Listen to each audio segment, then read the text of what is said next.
ہمارے اوپر کرم کیا، ہمیں اللہ نے ایمان بن مانگے دیا۔ ایمان کے بعد جو سب سے بڑی دولت اللہ نے رکھی وہ نماز، جس کو میرے نبی نے دنیا سے جاتے ہوئے کہا تھا الصلاۃ الصلاۃ الصلاۃ۔ دین کتنا ہے؟ ایک بات کہ میری امت نماز نہ چھوڑنا، نماز نہ چھوڑنا، نماز نہ چھوڑنا۔ اور دوسرا سارا دین دو حصے ہیں، حقوق اللہ، حقوق العباد۔ حقوق اللہ میں نماز سب سے اعلیٰ ہے تو فرمایا نماز نہ چھوڑنا، اور حقوق العباد میں اللہ کے غریب بندے زیادہ مستحق ہیں تو فرمایا میری امت کے غریبوں پر، میری امت کے غلام نوکروں پر سختی نہ کرنا، نرمی کا معاملہ رکھنا۔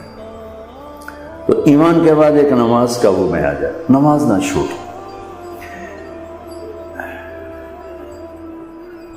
تو نماز بندے اور اللہ کو آپس میں جوڑ دیتی۔ شیطان نے ایک سجدے کا انکار کیا اور ہمیشہ کے لیے محروم ہو، مردود ہو، اور اللہ نے ہمارے اوپر کرم کر کے ہمیں 5 نمازیں عطا فرمائیں، اور ہر 2 نماز میں گناہوں کی بخشش کا اعلان فرما دیا۔ کیا خوبصورت بات! عشاء کی نماز باجماعت پڑھے اور فجر کی باجماعت پڑھے تو ساری رات تہجد کا ثواب لکھا جاتا۔ کیا زبردست بات! پہلی امتوں کے ذمہ 2 نماز، فجر کی 2 رکعت، عصر کی 2 رکعت، ہمارے ذمہ 5 ہیں، اور ہر 2 نمازوں کے درمیان کے سارے گناہوں کی بخشش کا وعدہ ہے۔ ساری شریعت زمین پہ اتاری، نماز کو عرش پر بلا کر سامنے کھڑا فرما کر کہا آپ کی امت کو 50 نمازوں کا تحفہ دیتے۔ ہمارے نبی تسلیم اور رضا کا وہ مقام تھا، ایک دفعہ نہیں کہا پڑھیں کہ میں پڑھن گے 50 کون پڑھے گا، لبیک یا اللہ، حاضر یا اللہ۔ وہ تو اللہ نے کرم فرمایا، بیچ میں موسیٰ علیہ السلام کو کھڑا کیا اور 5 پھر 5 پھر کٹھی 45 کیوں نہیں اڑا چھڑی۔ موسیٰ علیہ السلام نہیں آپ پہ نہیں کھلوتے، اللہ کھڑا کیتا کہ میرا محبوب تو گل ہی نہیں کی تھی تو 50 لے کے جاندہ پہ ہے تو پڑھنیاں 5 کہہ نہیں تھے تو 50 لے جاندہ۔ تو موسیٰ علیہ السلام کو اللہ نے کھڑا کیا۔ یا رسول اللہ ملاقات ہوئی، کہا کیا ہوا؟ کہ 50 نمازیں کا توبہ کہیں پڑھنی ہی نہیں، اللہ دھنا منو پیچھا جاؤ تھوڑی کرواؤ۔ تو جب آپ پیچھے آئے تھوڑی کروانے تو اللہ کہتا چلو 45 کٹ کر دیتی ہیں، 5 ہی دینی تھی تو 5 کم کی، پھر جی حاضر، پھر موسیٰ واپس 5 9 چکر، 9 5 45 9 چکر، اگرچہ 1 سیکنڈ میں پہنچ رہے تھے لیکن چھٹے آسمان سے سدرۃ المنتہا لاکھوں کروڑوں اربوں سال کا سفر بنتا ہے اگر ہم اپنے پاؤں سے چلیں۔ میرے نبی کے لیے کوئی مسئلہ نہیں تھا لیکن سفر تو تھا۔ اور جب 5 رہ گئے تو موسیٰ علیہ السلام نے پھر عرض کی یا رسول اللہ ایک باری ہور جاؤ دو۔ فرمایا 5 گھٹ دیاں پہیاں، یہ 5 بھی اٹھ گیا تو میری امت دے پلے کی رہ گیا۔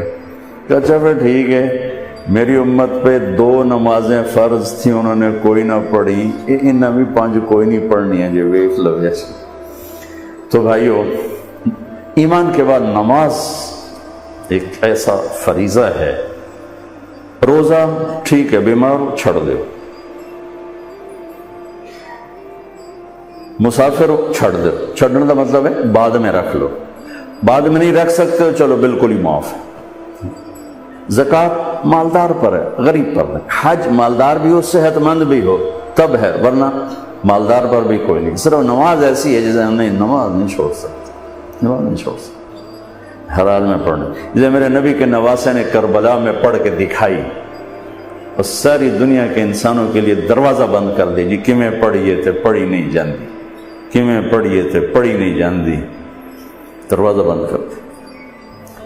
انسانی تاریخ میں ایسا واقعہ نہ ہوا نہ ہوگا، نہ آئے گا، نہ ایسا پاکیزہ خون ہوگا کسی کے پاس، اور نہ ایسے وہ زمین کو سیراب کرے گا۔ اور اس شدت کی گھڑی میں نماز کا سورج پہ نظر ہے، نماز کا ٹائم تو نہیں آ گیا، نماز کا ٹائم تو نہیں آ گیا،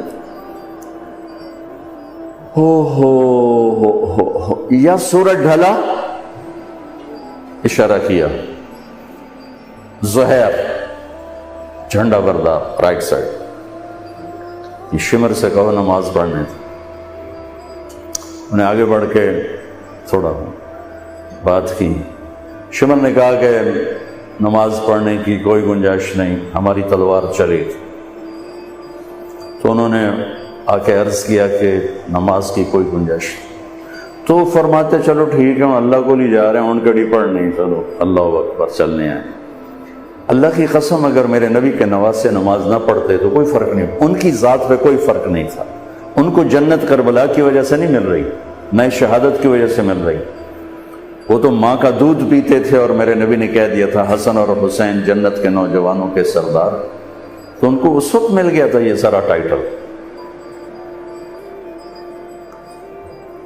امت کے لیے پیغام ادھورا چلا جاتا ہے، وہ چھڈی بھی جا سکتی ہے، امت کے لیے پیغام ادھورا چھوڑی بھی جا سکتی ہے۔ نہیں، نماز نہیں چھوٹے گی، کہ آدھے جنگ کرو آدھے نماز پڑھو۔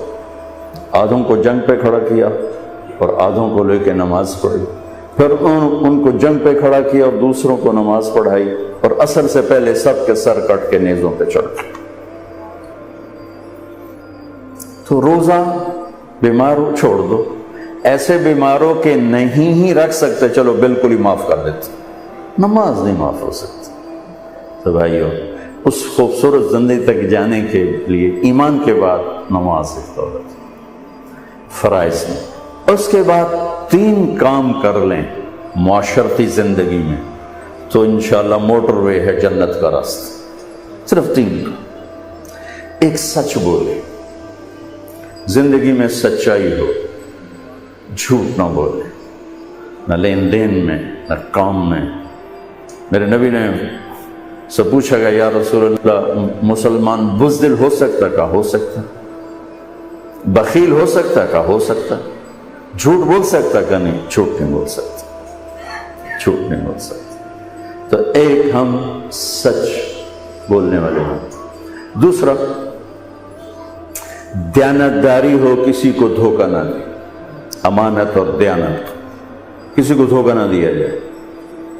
میرے نبی نے فرمایا یتبع المؤمن علی الخصال کلھا، میرا ایک امتی ہر گناہ کر سکتا، بندہ جو ہے پتھر تو نہیں، فرشتہ بھی نہیں، بندہ ہے، کر سکتا ہے، میرا امتی ہر گناہ کر سکتا ہے، 2 نہیں کرے گا، 2 نہیں کرے گا، ایک جھوٹ کبھی نہیں بولے گا، ایک دھوکہ کبھی نہیں دے گا۔ الا الکذب والخیانہ، یتبع المؤمن علی الخصال کلھا الا الکذب والخیانہ، میرا امتی ہر گناہ کر سکتا ہے، 2 نہیں کر سکتا، ایک جھوٹ کبھی نہیں بول سکتا، ایک دھوکہ کبھی نہیں دے سکتا۔ تو ساری زندگی کا حسن سمٹ کر اگر کوئی مجھ سے پوچھے مولانا صاحب اسلام کو 2 لفظوں میں بتاؤ، کہ وڈا اسلام 3 سپارے 10 لکھ حدیثاں 2 لفظاں اکٹھا کرا، مولانا صاحب 2 لفظوں میں بتاؤ اسلام، تو میرے پاس 2 لفظ ہیں، سچائی اور امانت داری۔ یہ وہ 2 لفظ ہیں جس سے اللہ نے اپنے حبیب کو ہائی لائٹ کیا، الصادق الامین۔ آپ کو معلوم ہے ہمارے نبی کو مکہ میں نبوت کے اعلان سے پہلے کہا جاتا تھا الصادق الامین، چونکہ سارا اسلام ان 2 چیزوں میں آ جاتا۔ اسلام کی تو ایک شکل ہے، کفر کی بے شمار شکلیں ہیں۔ اگر ساری دنیا کے کفر کو 2 لفظوں میں بتانا چاہوں تو میرے پاس اس کے بھی 2 لفظ ہیں، ایک جھوٹ اور ایک دھوکہ، ایک جھوٹ اور ایک دھوکہ۔ اور میری بدقسمتی ہے کہ میرا دیس جھوٹ میں ڈوب چکا ہے اور دھوکے میں ڈوب چکا ہے۔ سچے کو ڈھونڈنے نکلو تو بال سفید ہو جائیں گے، شاید ہی کوئی سچا نہیں، اکھیاں تھک تھک کے گر جائیں گی، شاید ہی کوئی دیانتدار ملے۔ فیصل آباد کا بازار ہو یا کراچی سے لے کر سکردو تک کا بازار ہو، جھوٹ کے سوا کچھ نظر نہیں آتا، دھوکے کے سوا کچھ نظر نہیں آتا۔ میرے نبی وضو فرما رہے تھے، وضو تو صحابہ وضو کا پانی نیچے سے لے رہے تھے، کوئی پی رہا ہے، کوئی منہ پہ مل رہا ہے، تو آپ نے فرمایا ایسا کیوں کر رہے ما یحملکم علی ھذا، یہ ایسا کیوں کر رہے؟ تو ان کا حبا للہ ولرسولہ، اللہ اس کے رسول کی محبت میں کر رہے ہیں۔ تو میری بات توجہ سے سنیں، آپ نے فرمایا میں بتاؤں اللہ رسول سے محبت کرنے والا کون ہوتا ہے، اور میں بتاؤں جس سے اللہ اس کا رسول بھی پیار کرتے ہیں۔ جان بہن کی بات کر لی کہ تمہیں بتاؤں کہ اللہ رسول سے پیار کرنے والا ہے کون، کہ جس سے اللہ اس کا رسول بھی پیار کرتے ہیں۔ دعا پاسو حل کر چھڑے کہ یا رسول اللہ ضرور۔ فرمایا فَلْيَصْدُقِ الْحَدِيثَ إِذَا حَدَّثَ، اللہ اس کے رسول کی بارگاہ میں اس کا پیار سکہ بند ہے، جو جب بولے سچ بولے، جھوٹ نہ بولے۔ پہلے ہی کلی اڑ گئی اپنی تو فَلْيَصْدُقِ الْحَدِيثَ إِذَا حَدَّثَ، سچ بولے جھوٹ نہ بولے۔ فَلْيُؤَدِّ الْأَمَانَةَ إِذَا تُؤْمِنَ، کبھی دھوکہ نہ دے، کبھی دھوکہ نہ دے، کبھی بددیانتی نہ کرے، ہمیشہ دیانتداری سے کام کرے۔ فَلْيُحْسِنْ جِوَارَ مَنْ جَاوَرَهُ، پڑوسی کوئی ہو، برا ہو اچھا ہو، مسلم ہو کافر ہو، اس کے ساتھ اچھا سلوک کرے۔ 3 نشانیاں ہیں، مجھ میں آ جائیں، آپ میں آ جائیں، مستورات میں آ جائیں، اس سے اللہ اس کا رسول پیار کرے گا، اور اس کا پیار بھی معتبر ہوگا اللہ اس کے رسول کی بارگاہ میں۔ تو 24 گھنٹے کی زندگی اگر میری دین بن جائے، 3 باتیں ہیں: سچائی، دیانتداری اور انصاف، عدل۔ جس معاشرے میں ظلم پھیلتا ہے انہیں کوئی نہیں بچا سکتا۔ یہ 3 کام جس معاشرے میں پھیلیں گے، جھوٹ، بددیانتی اور ظلم، اس معاشرے کو ہلاک ہونے سے کوئی نہیں بچا سکتا۔ جس معاشرے میں 3 خوبیاں پھیل گئیں، سچائی، دیانتداری اور انصاف، اس معاشرے کو ہلاک کوئی نہیں کر سکتا۔ یہ معاشرہ ضرور کامیاب ہوگا۔ اگر غیر مسلم ہے تو دنیا میں عزت سے رہے گا، اور آخرت میں تو ایمان پر ہی فیصلہ ہے، اور اگر مسلمان ہے تو دنیا میں بھی عزت پائے گا، آخرت میں بھی عزت پائے گا۔ اور اگر جھوٹ ہو، ظلم ہو، بددیانتی ہو، تو یہ معاشرے میں، اس معاشرے میں رہنے والا مسلم ہو یا کافر ہو، وہ ذلیل ہو جائے، خوار ہو جائے، اس کے لیے عزت نہیں۔ تو میرے بھائیوں، اللہ تعالیٰ میرے دیش کو، مجھے سب سے پہلے ہمیں اپنی ذات سے تبدیلی کو شروع کرنا چاہیے کہ اللہ، میرے اور اللہ کے درمیان تھوڑا سا وقت اللہ نے مانگا ہے۔ 5 نمازوں کے لیے کتنا وقت چاہیے؟ جی پڑھی نہیں دیں جی، کتنا وقت چاہیے؟ لیکن بندوں کے ساتھ معاملے کے لیے 24 گھنٹے کا وقت چاہیے۔ ہمیشہ سچ بولو، ہمیشہ دیانتداری سے کا معاملہ کرو، ہمیشہ انصاف کا دامن ہاتھ سے نہ چھوڑ، چاہے خوشی میں ہو، چاہے غصے میں ہو، چاہے ناراضگی میں ہو، چاہے کسی سے رنجش ہے، نہ سچائی کا دامن چھوٹے، نہ دیانتداری کا دامن چھوٹے، نہ انصاف کا دامن چھوٹے۔